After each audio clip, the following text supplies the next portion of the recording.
Hi everyone, welcome back to my channel. Do you want to sound more fluent and confident in English?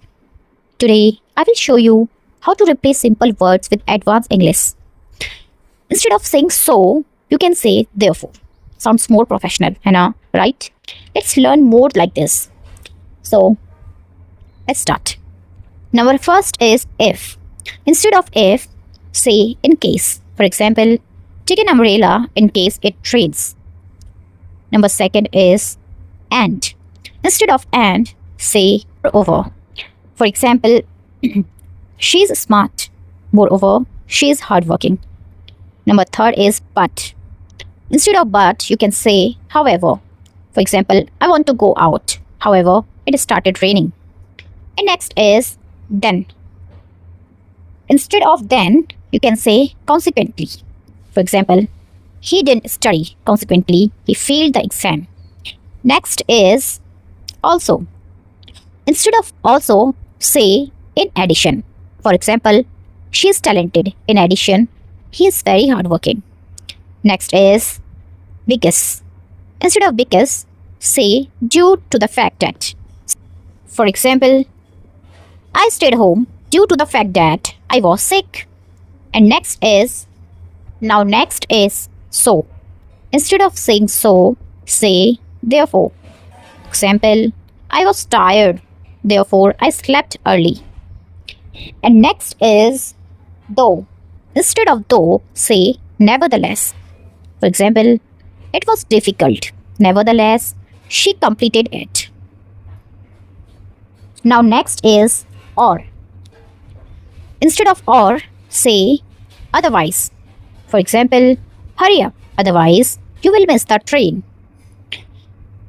Now next is still. Instead of still, say nonetheless. For example, it was risky. Nonetheless, he tried it. Now next is now.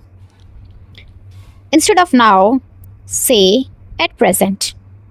For example, at present, I'm working on a new project. Next is, and number 12 is before. Instead of before, say prior to.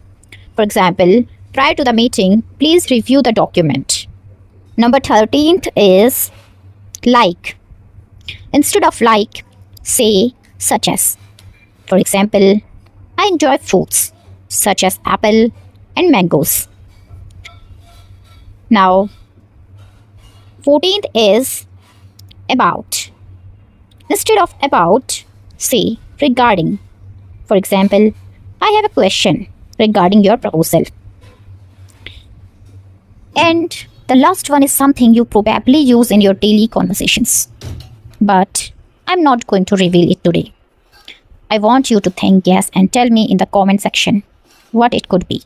Let's see who gets it right.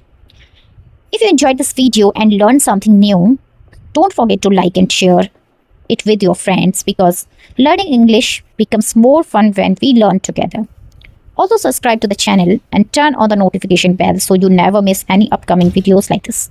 I regularly post simple and practical English tips to help you sound more fluent and confident. And yes, I would love to hear from you. Comment below your favorite phrase from today's video and tell me which one you are going to start using in your daily life. Thank you. Thank you so much for watching and supporting. See you in the next video with more interesting and useful content. Until then, keep learning and keep growing. Thank you.